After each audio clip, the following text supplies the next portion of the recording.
Hi అండి. మీకు తెలుసా ఈ విషయం? బెస్ట్ హోమ్‌మేడ్ స్నాక్ రెసిపీ ఇంట్లో ఈజీగా చేసుకోవచ్చు. మనము హెల్తీగా తినొచ్చు. పిల్లలకి ఈవినింగ్ స్కూల్ నుంచి రాంగానే వాళ్ళకి హెల్తీగా ఫుడ్ పెట్టొచ్చనమాట.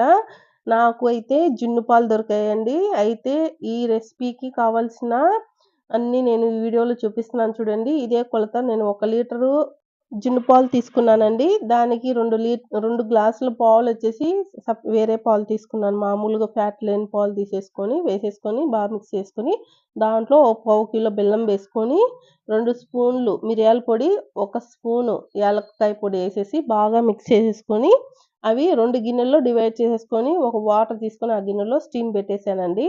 ఒక 10 మినిట్స్ హైలో పెడతాను. 25 మినిట్స్ స్లో, మీడియం ఫ్లేమ్‌లో పెడతానండి. అలా పెట్టినప్పుడు బాగా కుక్ అయిద్దనమాట. బెస్ట్ హోమ్‌మేడ్ ఈవినింగ్ స్నాక్స్ కింద పిల్లలకి ఇదిస్తే చాలా హెల్తీ అండి. మీరు ట్రై